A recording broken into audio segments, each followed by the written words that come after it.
Mesdames, Messieurs, bonjour et bonsoir. Merci infiniment de votre fidélité d'écoute à FM Liberté, la première radio de la diaspora africaine et à Afro Web TV. Merci de nous recevoir chez vous pour cet hommage, premier hommage de ce grand homme de la politique togolaise, né donc un 31 décembre 1943 à Couvé et il a tiré sa révérence le 30 mai 2020. Il a été Premier ministre du 20 septembre 2006 au 6 décembre 2007 et fondateur du comité d'action pour le renouveau, le CAR. Mesdames, Messieurs, c'est aujourd'hui donc le jour où nous commençons par rendre un vibrant hommage à cet homme politique grâce à qui nous avons eu la démocratie également du côté, un grand acteur de la démocratie au Togo. Nous recevons pour ce faire docteur Albert Kate qui sera notre invité dans quelques instants à l'autre. Mais pour l'heure, je voudrais tout simplement demander aux uns aux autres de partager cette émission dans divers groupes pour pouvoir dispatcher très bien l'information. Merci infiniment à tous et à chacun de vous. Et surtout, merci infiniment à Dr Kate qui nous fait l'honneur d'accepter notre invitation pour ce hommage que nous rendons à Maître Agbo-Ibor. Et disons donc en deuxième partie de cette émission, nous parlerons de l'avenir politique du Togo en lien avec Maître Agbo-Ibor. Vous pouvez participer également à cette émission en composant tout simplement le +1 319 462 89 79. Merci à tous et à chacun de vous. Vous êtes également sur le www.afrowebtv.com/live. En ce moment où vous nous suivez, merci de nous recevoir et de nous aider à rendre ce vibrant hommage à Maître Agbo-Ibor. Docteur Kate, Albert Kate, que nous recevons, vous êtes leader d'opinion, vous êtes administrateur public. Comment allez-vous, docteur Kate? Ah, ça va, Moïse. Merci pour l'occasion. Merci beaucoup, docteur, d'être le premier intervenant par rapport à cet hommage que nous avons voulu rendre également à Maître Agbo-Ibor. Également, donc, ma première question sera, comment avez-vous connu Maître Agbo-Ibor et que représente Maître Agbo-Ibor pour vous? Maître Agbo-Ibor est un parent, avant toute chose, à moi. C'est la famille et un grand ami personnel de l'autre côté. Et j'ai connu Maître Agbo-Ibor depuis mon enfance, puisque c'est une relation familiale qui a duré pendant longtemps. Ils ont fait le parcours ensemble avec mon papa. Et nous avons des connexions au niveau de notre origine qui est connectée un peu à la région de Yoptor d'une manière ou d'une autre. Donc, Maître est très proche de nous personnellement avant toute chose. Maître Agbo-Ibor était très proche de vous et avant toute chose, il faut dire que Maître Agbo-Ibor est un intellectuel de notre pays, le Togo. Il a été incompris par beaucoup de personnes. Il a participé également à la venue de la démocratie également au Togo et aujourd'hui, donc, grâce à lui, on parle également de la démocratie. C'était vraiment un grand acteur de la démocratie. Et qu'est-ce qui caractérise Maître Agbo-Ibor? La liste est longue. La liste est longue. Il faut se rendre à l'évidence pour avoir une idée de ce qui caractérise Maître Agbo-Ibor, qu'il est d'abord le président du CAR, le comité d'action pour le renouveau. Mais avant cela, c'est un avocat chevronné, un juriste hors pair, comme beaucoup l'ont dit, puisqu'il a commencé depuis le temps de Raymond Vial, un avocat célèbre dans l'ancien temps au Togo. Donc, Maître est devenu aussi le bâtonnier de l'ordre des avocats au Togo. Il a aussi présidé la conférence internationale des barreaux et il a été aussi ancien président de la Commission nationale des droits de l'homme. Aussi, au niveau des Nations Unies, il a présidé la sous-commission pour les droits de l'homme au niveau de l'ONU, ancien président de l'UPAD. La liste est longue. La liste est longue. Il était est vraiment long.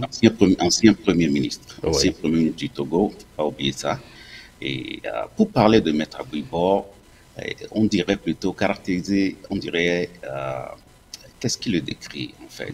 Donc les gens décrivent Maître Agbouibor beaucoup plus par sa méthode, le bélier noir. Le bélier noir est un nom et un symbole qui coïncident, ce qui est utilisé pour son parti. Et le bélier, vous savez, en fait, c'est un bouc, un animal utilisé pour les rituels dans nos villages, pour apporter, faire les libations, apporter de bonnes choses à la population.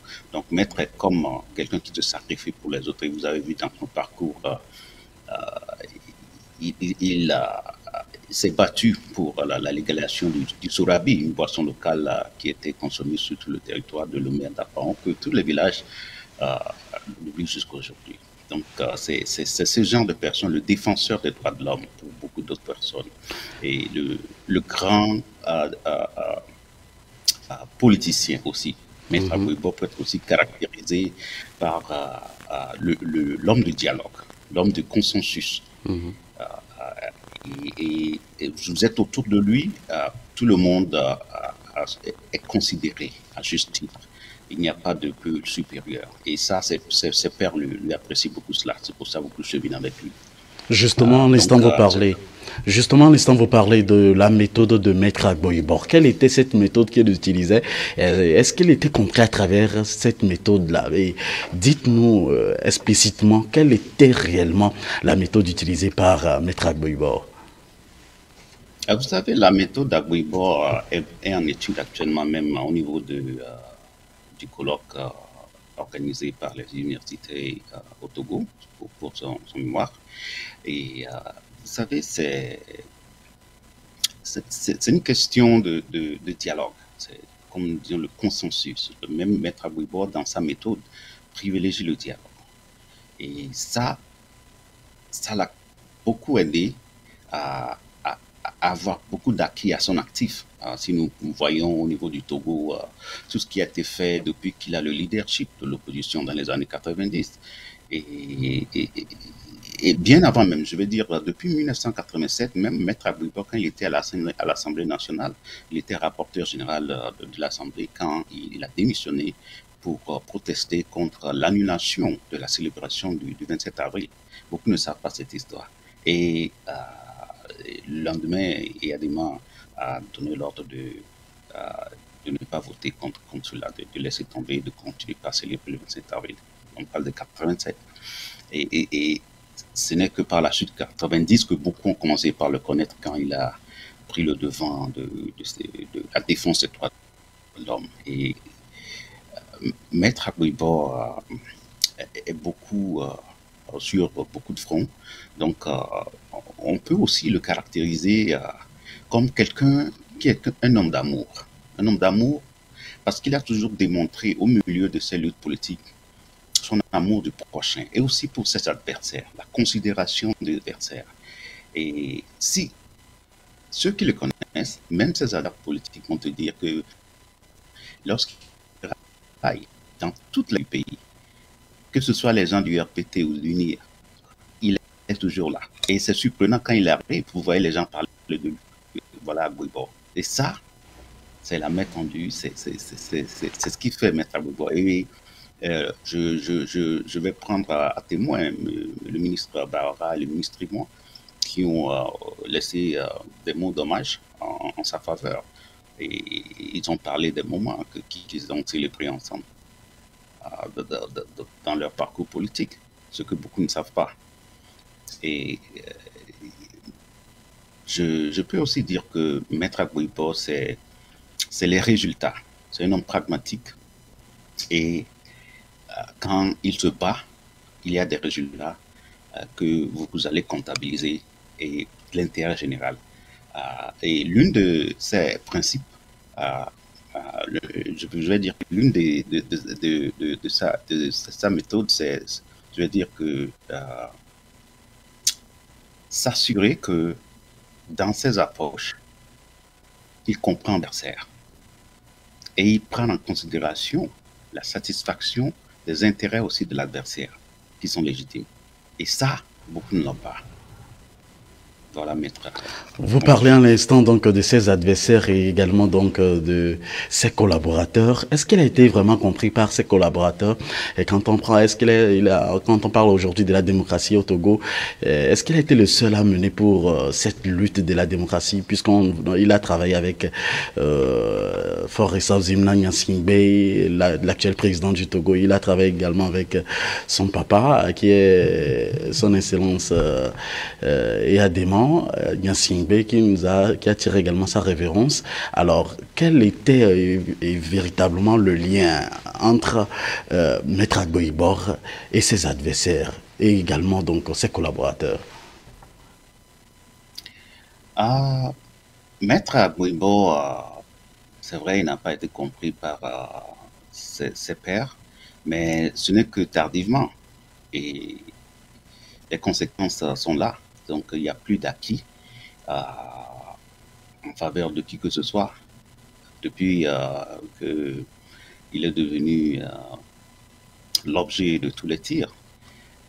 Mais quand ils cheminaient ensemble, beaucoup l'ont compris. Tôt ou tard, ceux qui n'avaient pas compris aussi l'ont compris. Sauf que dans notre culture, nous n'avons pas cette attitude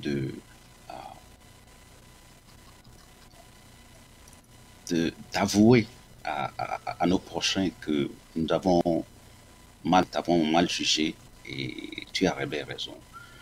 J'avais espéré cela dans les hommages de M. Gilles Christ Olympio, personnellement, permettez-moi de le citer, parce que beaucoup du parcours de Maître Agboibor avait été secoué par la politique de Gilles Christ Olympio de ses camarades.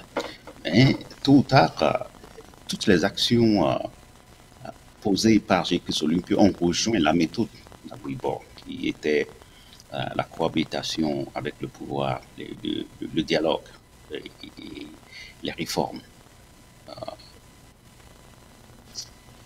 Pour ses pairs, je vais parler de ses adversaires politiques, comme le président Eyadema.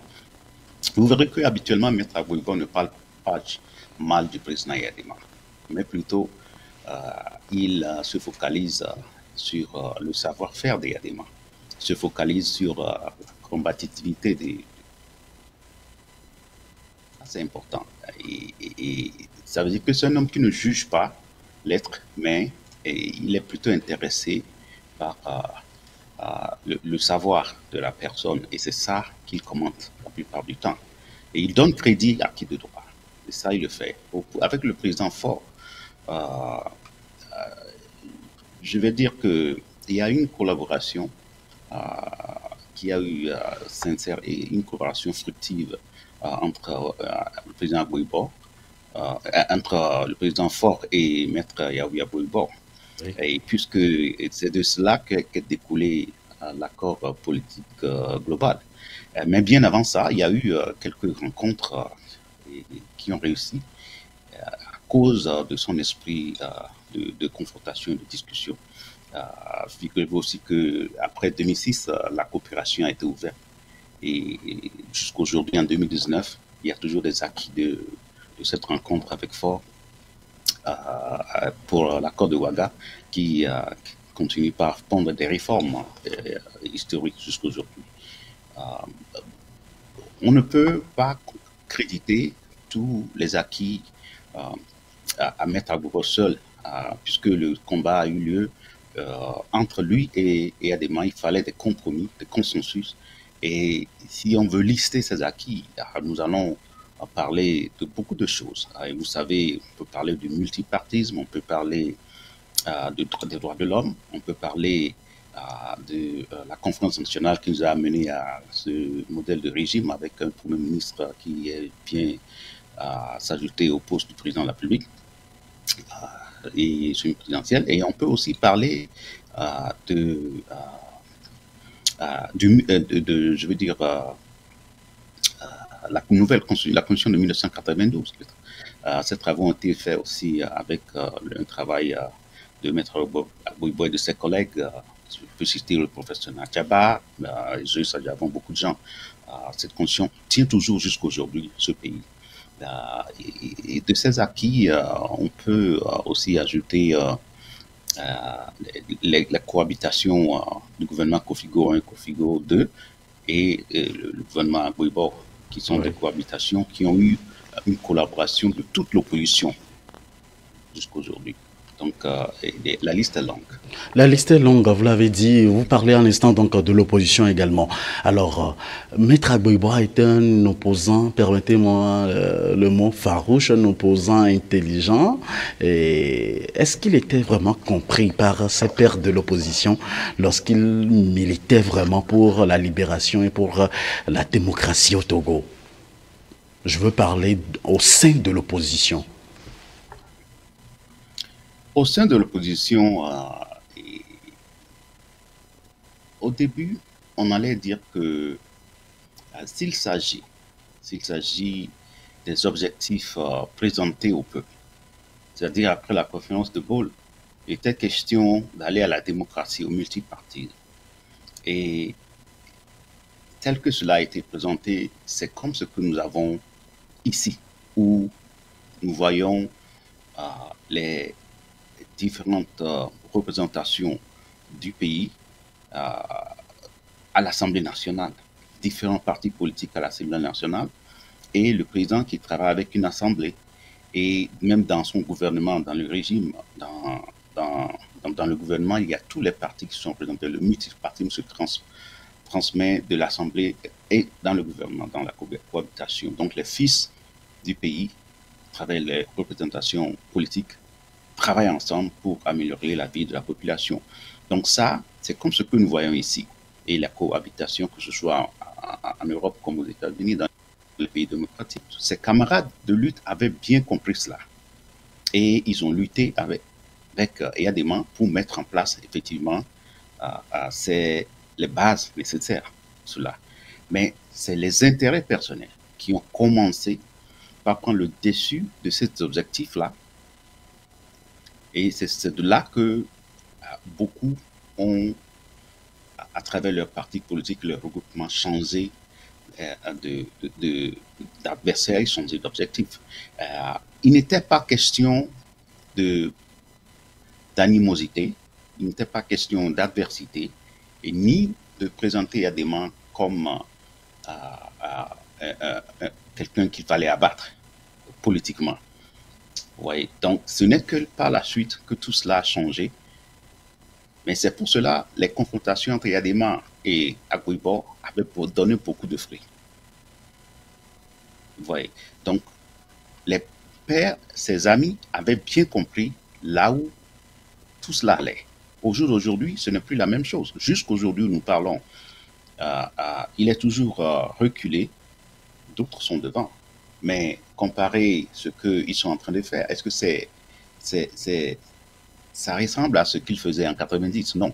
Si je dis c'est-à-dire que, est-ce que vous voyez l'opposition en cohabitation avec le pouvoir? Non. Est-ce que vous voyez l'opposition en confrontation avec le président de la République, comme Agboibo faisait avec ses amis pour discuter avec Eyadema et Natchaba et tout le monde? Non, vous ne voyez plus ça.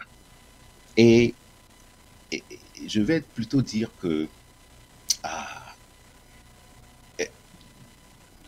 je pense que c'est depuis l'arrivée de Jicus Olympio à la tête de l'opposition,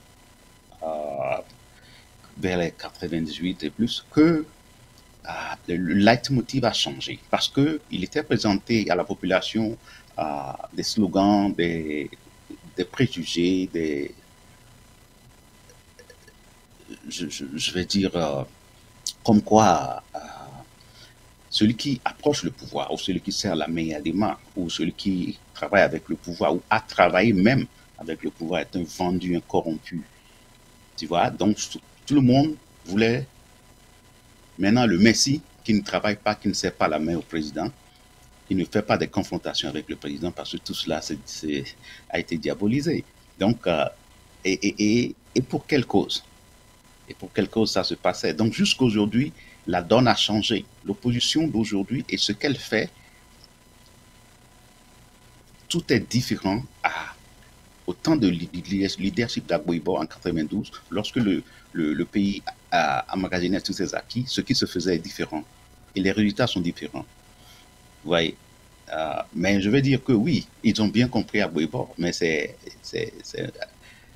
une malice de se dégager de la ligne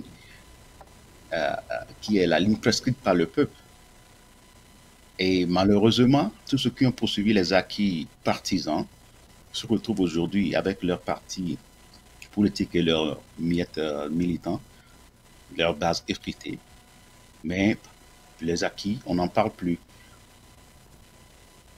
Les acquis, on n'en parle plus. Je rappelle à tous les amis téléspectateurs, les amis internautes, vous qui nous suivez, vous qui nous prenez en marche sur afrowebtv.com/live, vous êtes au bon endroit pour rendre un vibrant hommage à Maître Agboibo, ce grand homme de la politique togolaise. Aujourd'hui, donc, on reçoit également pour en parler le premier invité qui a accepté notre invitation, Dr Albert Katé, leader d'opinion et administrateur public que nous recevons, qui a accepté donc notre invitation pour en parler. Malgré qu'on a envoyé beaucoup plus d'invitations, vous êtes le premier, soit la première personne à accepter notre invitation pour rendre un vibrant hommage à Maître Agboibo. Également dans son parti politique, le CAR, nous avons eu également à un certain moment donné des séparations. On a noté également le départ de Maître Apévon qui a créé par la suite son parti politique, Force démocratique pour la République. Selon vous, quelles sont les causes de cette séparation avec Maître Agboibo, de Maître Apévon avec Maître Agboibo? Tu sais, c'est la vie des partis, ça fait partie du cycle infernal que traversent la plupart des partis politiques. Il y a des mutations, des transhumants. Il y a un peu de tout qui se passe. Techniquement, bon, c'est une question de mandat, c'est une question d'opinion, je veux dire, hein, puisque il était question de changer la fêtière du parti. Et vous vous rappelez que démocratiquement, les partis ont des chartes qui régissent leur vie. Et il y a eu des argumentations ici et là, mais le retour de Maître Agboibo à la tête du parti a un peu été interprété par d'autres comme la raison de cette scission. Mais il faut dire que d'autres ont argumenté que c'est la démocratie, donc il est revenu, le Congrès a voté, donc c'est la démocratie. Mais justement, c'est ça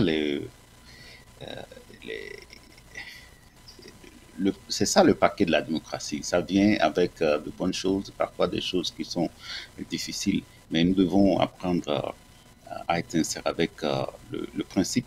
Ici, c'est ça ou c'est pas ce que nous voulons dans la vie. Vous savez, le CAR, Maître Apévon est toujours resté charismatique. C'est un monsieur que j'apprécie beaucoup. Il fait partie des leaders qui sont très proches de l'idéologie de Maître Agboibo, des leaders vraiment, tu le tends le micro, il n'a pas à réfléchir, il peut te dire ce qu'il va te dire. Et ses principes n'ont pas changé. Même si l'histoire partie au FDR ou pas, je pense que ces principes n'ont pas changé. Et c'est un homme de consensus aussi, Maître Apévon. C'est du bien et je pense que chacun apprend. Mais je vais dire que personnellement, moi-même, mon opinion sur ce qui est derrière, ce qui a causé cela, pour moi, c'est le parcours de l'opposition dans la dernière décennie qui consistait à isoler le chef de l'État, qui consistait à diaboliser la mission du gouvernement, c'est-à-dire en refusant de participer au gouvernement, c'est-à-dire travailler dans l'exécutif. Cela a agi indirectement sur les partis politiques parce que les membres qui sont dans les partis politiques au fil des temps n'évoluaient pas. Donc quand vous faites partie d'un groupe et vous n'avez pas des opportunités d'évoluer. Au fil du temps, les gens sont fatigués ou bien s'il y a une petite opportunité, les gens se battent pour cela. Donc, lorsque M. Abouibor a dirigé le cas pendant longtemps, il y avait des favoris, certainement. Mais aller à l'Assemblée, aller aux élections législatives, c'est tout ce que l'opposition faisait. Ou bien parfois aller à la CENI, il n'y a que peut-être 6 ou 7 postes là-bas. Donc, vous avez des partis qui ont des centaines, des milliers de gens. Bon, si vous ne faites que ça, il y a 81 députés à l'Assemblée, vous ne prenez pas tous les sièges aussi. Vous pouvez postuler de l'Oméa d'Apparon 1000 candidats, mais il n'y a que 81 sièges. Donc, tout un parti politique, toute une opposition d'une centaine de partis, vous allez vous partager peut-être la moitié de l'Assemblée, ou moins de la moitié, moins de 40 sièges, et peut-être ou bien la moitié de la CENI. Donc, ça fait combien? On est plutôt à moins de 50 postes pour ces deux institutions-là. Donc, pour plus d'une centaine de partis politiques. Donc, le fait de refuser d'aller au gouvernement, ça complique beaucoup de choses. Or, le gouvernement est la plus grande organisation. Donc, il y a les postes ministériels, il y a les postes qui sont en dessous des postes ministériels, et il y a aussi l'administration où ils peuvent travailler ensemble et créer de l'emploi, créer encore d'autres institutions. Vous voyez, donc les gens n'évoluaient pas. Donc, cela a fait que lorsque M. Apevon va quitter, les factions, ceux qui étaient derrière M. Abouibor n'ont plus d'opportunités sous Apevon, ou bien ceux qui étaient sous Apevon ont d'opportunités, ne se voient pas avoir d'opportunités sous Abouibor. Les deux camps vont se battre. Parce que celui que tu supportes, s'il gagne, s'il est le président, peut-être tu seras favori pour postuler comme député quelque part. Donc, moi, je dis toujours que c'est indirectement des choses qui vont arriver à tous ces partis qui ont boycotté le gouvernement pendant longtemps parce que leurs militants vont chercher mieux ailleurs. Et vous voyez maintenant, au jour d'aujourd'hui, avec l'évolution du Togo au niveau des élections locales, beaucoup de jeunes ont créé des groupes d'indépendants pour pouvoir présenter leur propre groupe et à être maire, être conseillers municipaux et plus sous les bannières des partis politiques. Et c'est ce qui va continuer de se passer parce que les jeunes deviennent conscients qu'ils doivent non seulement faire partie des groupements politiques, mais il faut qu'ils évoluent dans les institutions de l'État. Donc ces partis politiques doivent commencer par réfléchir, sinon demain, ce sera difficile à tous ces partis d'avoir des militants ou bien de positionner des candidats. Donc voilà un peu pour ça. Merci infiniment à tous et à chacun de vous êtes au bon endroit pour rendre le vibrant hommage à Maître Agboibor. Vous savez, cette émission, c'est une émission interactive également et donc vous pouvez participer en composant le 319 462 89 79. Que retenez-vous de Maître Agboibor? Nous avons le premier auditeur en ligne. Auditeur, bonjour. Bonjour. Alors, Monsieur Adolphe, dites-nous ce que vous retenez. C'est Monsieur Adolphe, n'est-ce pas? Oui, c'est Monsieur Adolphe. Monsieur Adolphe, diminuez tout simplement le live chez vous et dites-nous ce que vous retenez de Maître Agboibor. Oui, je salue votre invité, Dr Café. Oui. J'espère que le projet de la diaspora avance, docteur. Bon, aujourd'hui, je vais aussi participer à votre émission. Et il faut dire que nous étions très jeunes quand la lutte démocratique a commencé. Et moi, ce que je retiens de Maître Agboibor, c'est que c'est un homme de dialogue. Je me rappelle très bien à l'époque quand les histoires de la démocratie ou l'installation de la démocratie au Togo a commencé. Et je me souviens très bien encore quand il partait négocier avec le chef de l'État d'alors, le feu Gnassingbé Eyadema, il revenait toujours nous rendre compte au niveau du restaurant La Pirogue sur le boulevard du Très Gentil. Et il était accompagné, si ma mémoire était bonne, est de Maître Joseph Kofigo, Maître Jovigali et Maître Jean Degli. C'est eux qui venaient nous rendre compte. Et ce qui a un peu amené un peu de conflit entre les membres de l'opposition à l'époque, c'est que l'accord qu'ils ont obtenu était dénommé le Forum national de dialogue. Alors que ce qui est en vogue, à la mode en Afrique, c'était la conférence nationale souveraine. Et les gens l'ont un peu diabolisé pour ça. Et finalement, c'était le professeur qui est venu signer l'accord qui a conduit à la conférence nationale. Bon, je retenais aussi de l'homme, c'est un homme qui aime les conférences de presse. Lorsque les situations deviennent délicates entre l'opposition et le pouvoir, et il invitait toujours les gens à la conférence de presse pour expliquer son point de vue, l'approche, comment il envisageait approcher le pouvoir, comment il voyait le tournement de notre situation. Et lors de ces conférences de presse, et quand tu as la chance de participer, tu es toujours satisfait. Oui. Et moi, c'est ce que je retiens de l'homme. Mais ma question de ça, que je voulais adresser au docteur Kabé, ici, quand on a parlé de Maître Agbouibor, il voulait toujours collaborer et dialoguer, tenir compte de l'actif ou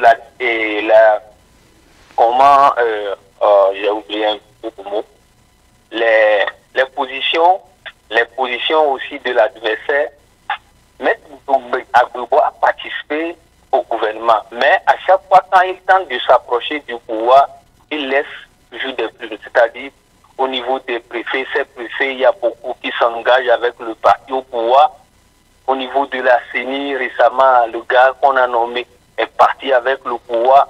Et maître, docteur Kabé, vous ne voyez pas que ça a donné raison aussi à ces collègues de l'opposition qui ne veulent pas s'approcher du pouvoir, puisque le pouvoir, quand on tente de s'approcher du pouvoir, ben, nous savons que c'est de bonne guerre quand même. Mais Oui. il a tendance à phagocyter le parti qui s'approche de lui.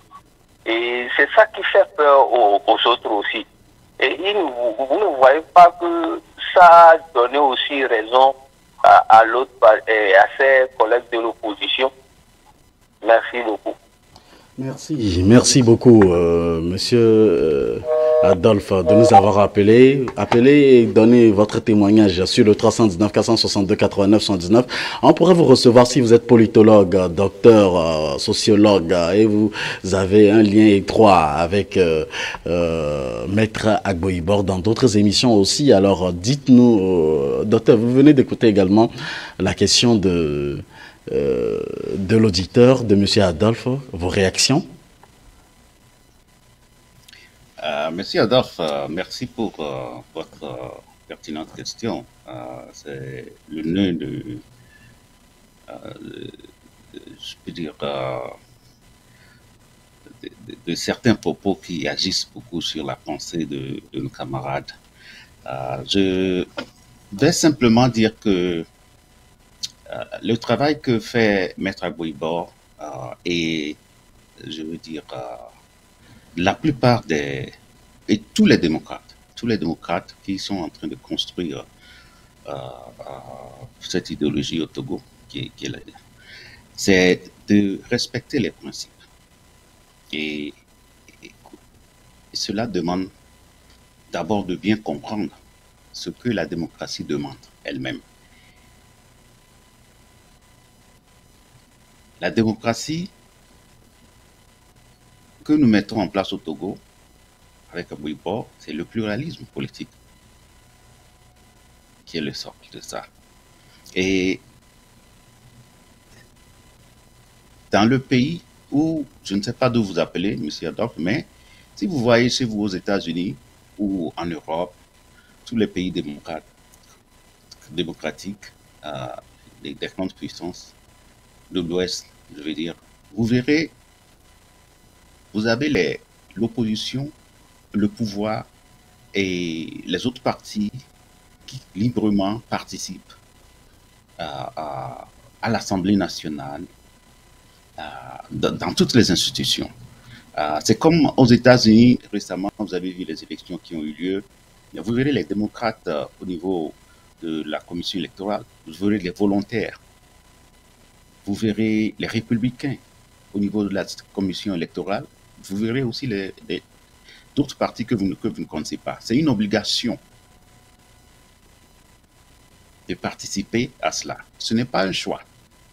Nous avons opté pour le multipartisme, nous avons opté pour le pluralisme. Ces institutions, écoutez, avant 1990, c'était le monopartisme. Et effectivement, les gens sont morts, ont lutté pour que cela ne se reproduise plus et que toutes les institutions, toutes les représentations soient dans les instances de la République. Et c'est pour cela que les gens ont lutté contre Yadema de quitter le monopartisme et d'ouvrir ces institutions. C'est nous qui l'avons décidé, nous, le peuple togolais, que c'est ce que nous voulons. Et Yadema a accepté et il nous a accompagnés dedans. Alors, donc c'est pour cela, à la fin de la conférence, dans ce format, tout comme au Bénin, vous avez vu que immédiatement à la fin, il fallait nommer un premier ministre et pas n'importe lequel de l'opposition parce que le pouvoir existait déjà dans le monopartisme. Donc, on a demandé qu'il y ait un premier ministre, mais qu'il soit de l'opposition. Il y a des gens accepté que c'est raisonnable. Si c'est que nous voulons ce mélange. Et ce poste est revenu au premier ministre, à l'opposition. Et c'est pour cela, en 2006, nous l'avons encore fait. Parce que c'est un principe qu'il faut respecter. Cette participation de l'opposition, nous nous battons pour cela. Pour la diversité d'idées, la richesse dans le travail. Mais si M. Aoudi, je pense, comment il s'appelle à la CENI. M. Adolphe. M. Adolphe. Il s'appelle M. Adolphe. Oui, je parle de... Oui, bien sûr. Je veux parler de gars qui a quitté la CENI. Je pense qu'il s'appelle Aoudi. Le gars du cadre dont il parle. Oui. Je pense qu'il s'appelle M. Aoudi. S'il a quitté la CENI récemment, ça n'engage que lui-même. Parce que nous sommes individuellement d'abord démocrates si nous le voulons, et nous avons notre dignité, nous avons nos principes. Mais il peut être membre de parti, mais il est un être humain, il est libre de faire ce qu'il veut. Il peut arrêter de faire son travail, mais il peut aussi désobéir s'il le fait, c'est la nature de l'homme. Donc, le maître Abouba ne peut pas contrôler le moral de tout un chacun ou la liberté de tout un chacun, je vais dire. Vous voyez. Mais il peut lutter pour que le principe démocratique soit respecté. Donc, il a un intérêt à ce que les partis d'opposition prennent leur place dans les institutions de la République. Parce que ce sont ces mêmes partis d'opposition qui ont présenté la démocratie de cette façon au peuple, que c'est ce que nous voulons. Et des gens sont morts pour cela. Donc, si ces partis ne veulent plus participer, donc ça veut dire que nous n'allons plus dans la démocratie. Ce n'est plus la démocratie. Vous voyez. Maintenant, est-ce que dans les pays de l'Ouest que nous copions, est-ce que vous voyez un seul côté dans toutes les institutions de l'État? Ce n'est pas ça. Donc, le modèle que nous faisons au pays n'est peut-être pas conforme au modèle original de la démocratie. Ça, c'est un choix que nous devons faire. Nous devons être sincères avec nous-mêmes. Et chaque chose a un effet. Hein. Chaque chose a un effet, c'est-à-dire que si vous voulez résoudre une équation, vous considérez les variables. Vous pouvez arriver à un résultat. Si vous enlevez certaines variables, vous allez arriver à d'autres résultats. Et la vie est faite comme ça. Donc, notre rigueur dans la démocratie, c'est ce que Maître Abouba essaie de démontrer. Mais il faut plutôt se battre pour que ce qui est promis au peuple soit fait dans les normes et dans les règles de l'art pour qu'on puisse avoir les résultats escomptés. Que de se plaindre alors que les principes ont été faussés. Et c'est ça, en fait, la difficulté de la démocratie au Togo aujourd'hui. Nous faussons les principes et nous nous plaignons et nous souffrons des conséquences de cela. Quel modèle voulons-nous? soyons sincères avec nous-mêmes. Soyons sincères avec nous. Alors, l'histoire retenue, et avant d'aborder donc cette partie donc de notre émission, je voudrais rappeler aux uns aux autres que vous êtes également sur AfroWeb TV. Vous pouvez d'ores et déjà aller sur afrowebtv.com/live pour nous suivre en direct si vous n'avez pas les réseaux sociaux comme Facebook et YouTube sur lesquels nous streamons aujourd'hui également. Merci à tous et à chacun de vous d'être avec nous et de collaborer avec nous pour ce grand hommage que nous rendons. Premier hommage à la diaspora, c'est ici, c'est nulle part ailleurs. Et donc l'histoire également a retenu que le 3 août 2001, Maître Agbo-Ibora a été emprisonné en raison donc d'une plainte du Premier ministre Kojo Agbeome, ce qui a mis fin au processus de dialogue, et la cour d'appel l'avait libéré donc de toute poursuite également en janvier 2002 et l'a libéré véritablement. Et aujourd'hui, nous qui sommes jeunes, nous nous posons la question de savoir que s'était-il réellement passé. C'est une histoire qui a secoué beaucoup, non seulement Maître Agbo-Ibora, mais plusieurs personnes, même au sein du pouvoir, il y a des membres. Et il était question d'une accusation, je veux dire, une plainte déposée par l'ancien Premier ministre Agbeome Kojo, je pense que c'est dans les années 2001. Bon, et ça concernait, oui, ça concernait des accusations qui étaient portées contre lui, contre Agbeome en fait, comment il parrainait un groupe de criminels, de bandes armées, je ne sais pas, dans la région de Yoto, plus précisément à Sédomé. Et il y a eu des enquêtes qui ont eu lieu, je pense des enquêtes internationales, qui ont été publiées aussi au niveau de l'ONU. Donc, c'est cela que Maître Agbo-Ibora a révélé, et pointant du doigt Agbeome Kojo. Donc, lorsque ça se passait à Agbeome, je crois qu'il était au port quand ça se passait. Donc, quand il est devenu Premier ministre, il a fait cette plainte-là, et le tribunal a condamné Agbo-Ibora à 6 mois d'emprisonnement. Je pense qu'il a fait peut-être 6 ou 9 mois. Et c'était avec beaucoup d'émotion que ça s'est passé.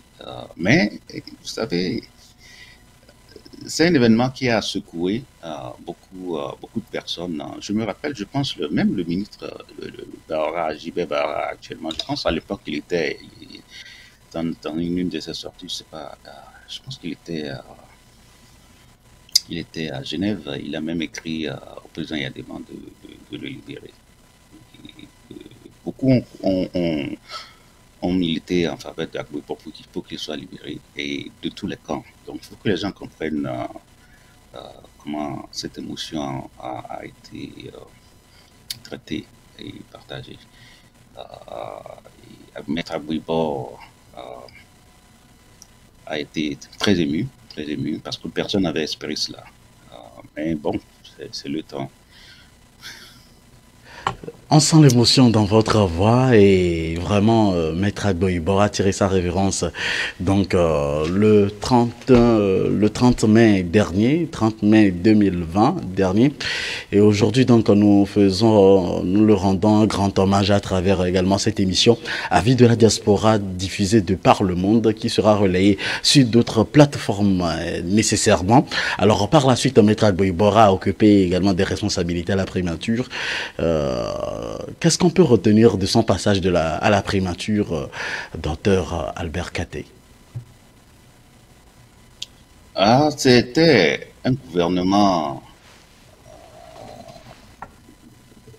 qui était sorti à la suite de l'accord politique global en 2006, et il avait une mission particulière, c'était de réaliser les réformes politiques de l'APG à l'époque. Donc, déjà, dès le lendemain, ce gouvernement a été refuté par J-Chris Olympio et l'Union des forces de changement qui avait des réactions contre le choix porté sur la personne de Maître Aboulibor. Et cela a été suivi par des pressions de l'Union des forces du changement contre leurs représentants qui devaient faire partie de ce gouvernement, jusqu'à des radiations. Et ça a secoué aussi l'accord politique global, la mise en œuvre complète de l'accord politique global, parce que en tant que Premier ministre, il y avait une élection qui était en vue, et je pense que c'était l'élection qui a gagné encore J-Chris Olympio après en 2007 avec 26 ou 27 députés. Donc il a réussi à pouvoir gagner cette élection, et il a aussi réussi à maintenir l'opposition en bloc dans le gouvernement, quand bien même J-Chris a fait sauter ces éléments, radier ces éléments. Mais la mission était poursuivie. Donc, comme je le dis, l'accord politique global demeure jusqu'aujourd'hui socle des réformes politiques que le Togo poursuit jusqu'aujourd'hui. Même en 2019, il y a toujours des votes à l'Assemblée qui continuent, et les compromis. Le dialogue est permanent, mais c'est la mise en œuvre de ces réformes. Vous avez vu que ça a fait l'objet de tous les débats politiques depuis 2010 jusqu'à 2020, presque dans les contextes des élections législatives comme les contextes des élections présidentielles. Le fer de lance de la plupart des partis politiques, c'est la lutte pour les réformes politiques. Et on est dedans, on est toujours dans ces œuvres-là, bien pilotées par Maître Aboulibor en 2006. Et du moment où ce n'est pas fini, je pense qu'on a toujours du travail devant nous. Ce n'est pas encore fini, et vous parlez un instant donc de ses adversaires politiques et de ses pairs. Je voudrais faire référence, moi, particulièrement à Léopold Ninevi, à Agbeome, à Fort Nyasingbe et à Démon Nyasingbe et à d'autres personnes. Quelles ont été vraiment les relations de Maître Aboulibor avec ses pairs ou ses adversaires politiques? Bon, ce sont des relations, je vais dire, professionnelles pour la plupart des cas. Avec Yadema, Aboulibor était son juriste, son conseil juridique. Et ensuite, je pense qu'il a aussi occupé le poste de représentant du Togo au truc là, à Genève. Donc, en tant que bâtonnier, vous savez que Yadema le président de la République est toujours le premier magistrat du pays, donc ils ont des relations professionnelles pour la plupart des cas. C'est ça qui a aussi construit son évolution avec beaucoup de jeunes avocats comme M. Joseph Kofigo et Jean Degli et autres. Beaucoup ont grandi avec lui. Même l'ancien premier ministre Aoumé Zounou, qui a travaillé avec lui sur la CNDH. Et donc il y a beaucoup de gens qui ont travaillé avec lui. Il a eu des gens à l'école, les gens qui s'inspiraient de ce qu'il est. Il y avait, je pense, Mme Adjamako a dit quelque chose comme ça. Il y avait monsieur le ministre Trimois a dit quelque chose comme ça. Mais ils ont gardé ces relations au cours des discussions politiques, tout ça, d'une façon très courtoise. Et pour ses collègues comme Léopold Ninevi, c'est toujours c'est une amitié profonde et je vais dire le combat collectif qu'ils ont mené pour la démocratie. Avec Yadema, c'est pareil avec Fort Nyasingbe, c'est une relation professionnelle, mais c'est des gens qui aiment discuter beaucoup, tête à tête, et tous les sujets difficiles et compliqués du pays, Gbagbo et Adema avaient le désir d'échanger, de se confronter là-dessus. Et des gens vont vous raconter que parfois Adema reçoit Gbagbo à des heures bizarres et même parfois avec ou sans ses collaborateurs, parce que les deux doivent vraiment se casser la tête. Et ça, il faut franchement saluer cela. La nouvelle jeunesse ne connaît pas beaucoup de cette histoire, comment tous ces acquis sont arrivés, pourquoi la confrontation entre le président de la République et le leader principal ou les leaders est quelque chose d'enrichissant. Donc, même avec Faure Gnassingbé, vous avez vu quand il était Premier ministre, le président Faure Gnassingbé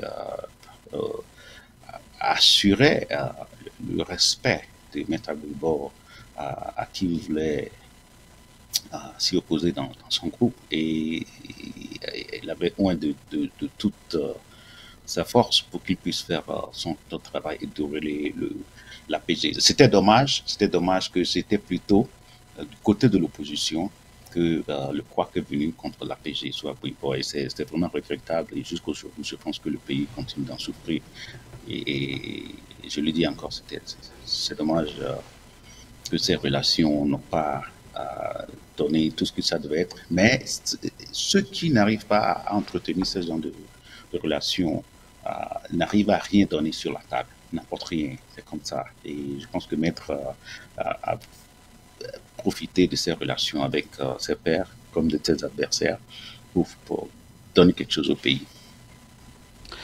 Vous l'avez dit, et vous faites partie également de ces personnes avec qui Maître Gbagbo discutait assez. Et aujourd'hui, moi, je révèle le secret qui est caché entre vous et Maître Gbagbo. Alors, comment a-t-il passé ces derniers moments?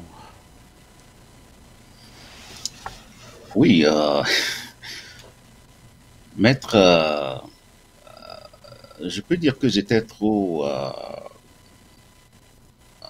proche de lui ces derniers moments, puisque quand il était malade récemment à Paris, au fait, il disait après le Covid, dès que la frontière est ouverte, il allait retourner. C'est ce qui était prévu. Mais bon, on a des contacts chaque 2-3 jours, je pense qu'il m'appelle. Parfois, il me réveille. Il se dit, aujourd'hui, j'étais réveillé là. C'était un peu ça. C'était un peu ça. Mais quelque chose d'intéressant, c'est Maître était resté infatigable. Tu ne pourrais pas deviner qu'il était malade. Tu ne pouvais pas deviner qu'il allait partir. Il travaillait permanemment. Et pour la petite histoire, jusqu'à son dernier retranchement, il était à la recherche d'un dossier. Et il essayait de comprendre les problèmes profonds qui minent l'histoire du Togo. Et c'était à la suite de la sortie du professeur Aboki, qui a expliqué les problèmes ethniques, les problèmes qui sont liés aux violences post-électorales au Togo. Et après cette présentation, Maître Gbagbo a continué à faire des recherches sur ce qui est à la base des problèmes qui minent la société togolaise. Et le monsieur est tellement pragmatique, professionnel, et qu'il était à la recherche des documents primaires, je veux dire, des preuves, des sources palpables, et au niveau des archives. Et c'est là où, parce que il voulait comprendre qu'est-ce qui a été déclaré même dans les années avant l'indépendance par les populations du Togo, que ce soit les populations du Nord, les populations au temps de Sylvanus. Quelles sont ces pétitions qui ont été introduites à l'ONU, les originaux? Il voulait voir le fond de notre histoire. Et au même moment, il suivait de près l'évolution de la situation politique au Togo. Et Maître Aboibor était engagé dans une démarche d'une grande réconciliation, à l'horizon, et très intéressé par les efforts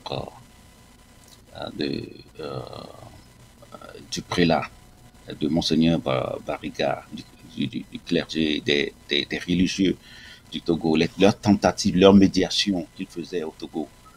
Je pense que c'est un peu de cette médiation qui a aussi favorisé lorsque le dirigeant de la DMK, Agbomé, a été arrêté, il n'a pas été déposé. Et il suivait tout cela de près et encourageait beaucoup cette médiation-là. Et après la première libération d'Agbomé, et la crise a commencé par s'approfondir. Il avait beaucoup d'espoir. Il suivait Monseigneur Barriga et on a parlé dans le cadre d'une grande réconciliation. Et je peux simplement vous dire que Maître Aboibor devait revenir avec quelque chose d'extraordinaire une fois encore. Et c'est dommage que nous l'avons perdu. Parce que ce sur quoi il travaillait, ce n'était pas aller aux urnes pour aller gagner des élections, prendre un pouvoir. Mais il voudrait colmater des brèches de nos sociétés avec le concours de beaucoup de personnes. Et ça, on a raté ça. Mm-hmm. 1 heure ou 2 heures de temps ne suffiront pas pour parler de Maître Aboibor, pour lui rendre un vibrant hommage. Nous avons commencé à travers cette première partie de votre émission Avis de la diaspora sur les ondes d'Afro-Web TV. Ma dernière question concernant cette première partie qui nous permet de rendre le vibrant hommage à Maître Aboibor. Dans les jours à venir, nous inviterons d'autres personnes également qui accepteront bien évidemment notre invitation à venir se joindre à nous pour qu'on puisse commémorer également ce grand homme. Il a écrit également le combat pour un ouvrage titré donc Combat pour un Togo démocratique, paru aux éditions Katala en 1999, également une encyclopédie juridique pour l'Afrique, tome 9, paru aux nouvelles éditions africaines en 1982. Nous reviendrons également sur ces détails-là, les ouvrages de Maître Aboibor dans d'autres numéros de votre émission. Pour l'heure, je voudrais poser une question pour mettre fin à cette première partie de notre émission Avis de la diaspora. Le 30 mai 2020, ce grand homme a tiré sa révérence et cela a impacté véritablement la politique togolaise. Et que signifie pour vous, docteur Albert Katé, le départ inattendu de Maître Aboibor? Personnellement, jusqu'aujourd'hui, je n'ai pas encore trouvé son deuil.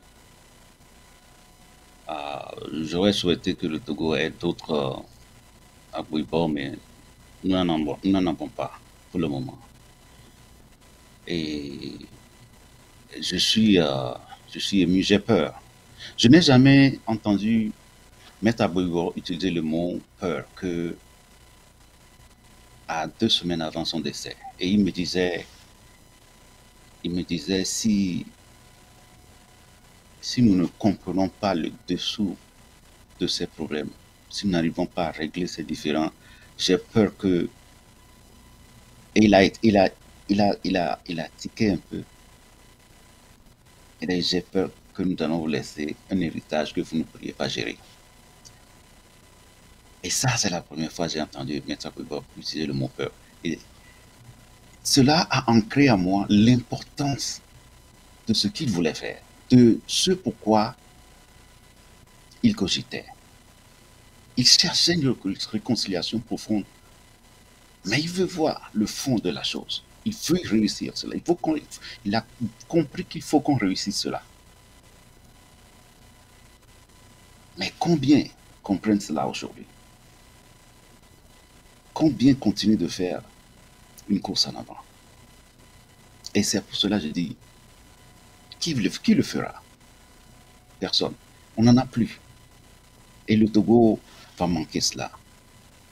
Et ça me rappelle, encore en 1992, pour pouvoir réussir la conférence nationale, ils mettent le pays sur le pas avec Yadema. Il a convaincu Yadema de signer une amnistie.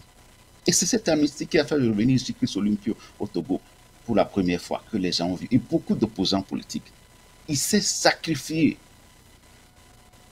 voyant bien les intérêts politiques et partisans, mais il s'est sacrifié que tous les fils rentrent et se pardonnent.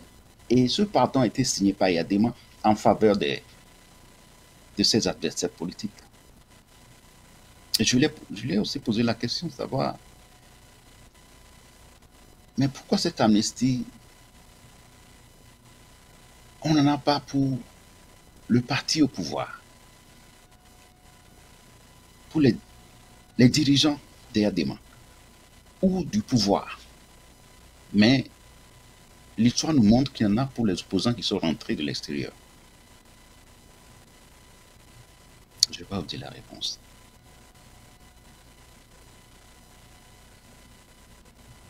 Mais c'est cela que même ses adversaires comprennent en lui, qu'il est prêt à pardonner, qu'il est prêt à tout faire pour lever tous les obstacles, pour que le pays avance. Et ça, il le fait toujours. À témoin, à plusieurs reprises après la conférence d'Abuja, avant d'aller à Ouaga, et les deux conférences de Ouaga 1 et Ouaga 2, le choix du Premier ministre ne devait pas être porté sur lui. Mais, à la surprise de tout le monde, Faure Gnassingbé, qui était un jeune, en face de ses papas,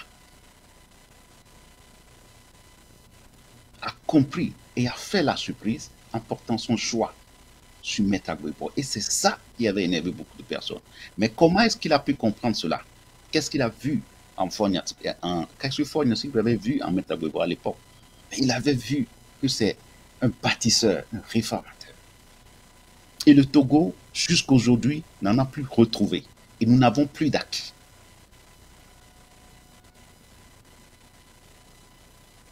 Paix à son âme.